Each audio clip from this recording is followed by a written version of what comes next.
That was pretty satisfying. It was. Yes, indeed. Hello. Hi, I'm Jimmy, I'm Sam.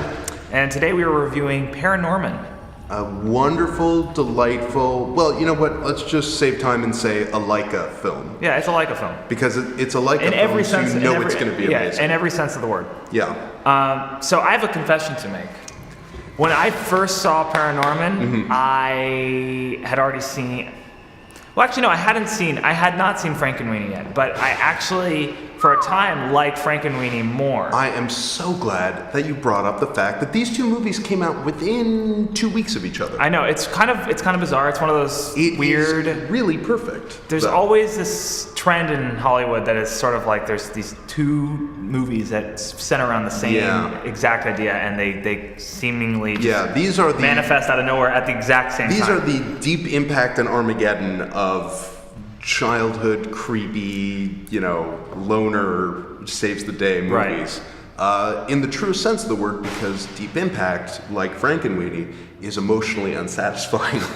Well, I wouldn't go that far, but we're talking about ParaNorman. That's today. true. So let's first just say ParaNorman is one of the most gorgeous films that you can watch. I mean, it's truly incredible. It's one of a kind in the sense that it was primarily done with 3D printed characters, so it really holds that distinction as like the first to really do that. Yeah, and if you really pause it, if you look through it frame by frame, the characters all look like there's something about the build of it because of the printing technology. They look like they're made out of like delicate spun sugar. Yeah. So it really does feel. I mean, obviously, Coraline, the other Leica produced movies that we've seen before and since, they don't exactly look like cumbersome clay figures. But in this, it really knocks it up a notch in terms of delicacy and precision.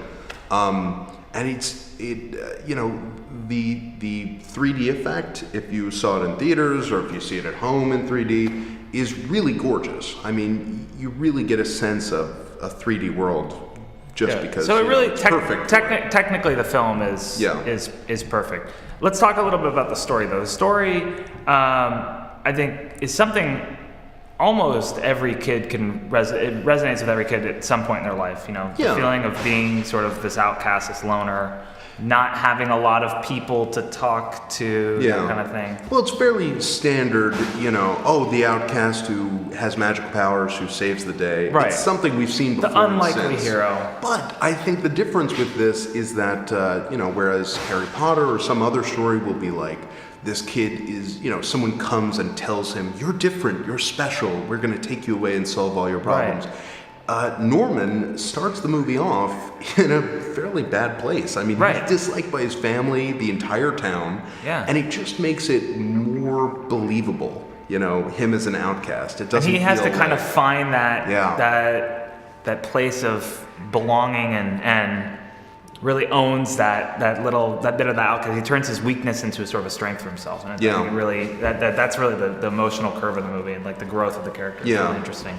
And no spoilers, obviously, but the movie itself does really have a third act twist that I did not see coming at all the first time I saw it, and is really resonant. It's something I feel like I have not seen in a children's movie before, and it really kicks the the truthiness of the movie up a notch. It feels like a fairly adult lesson to teach to young people. There's been a trend, I think, also recently with movies that are these kids movies, but they're really kind of upping the emotional stakes a little bit and like the lessons. Like, I mean, I remember when I saw How to Train Your Dragon, when he lost his leg at the end, I was like, whoa, that's like really dark almost for a kids movie, but at the same time, it sort of like is embedding this lesson of like it's okay to be different. Yeah, and I think that's really in the age of like bullies and everything like that. I think it's really good to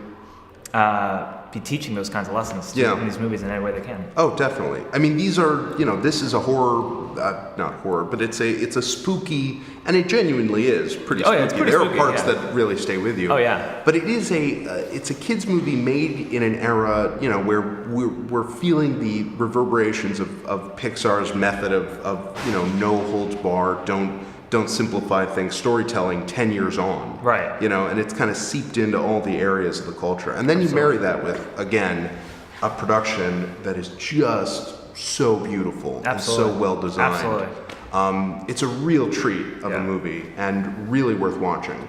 And it's certainly nice to, you know, have a spooky Halloween movie that you can do with younger people. Yeah. You know.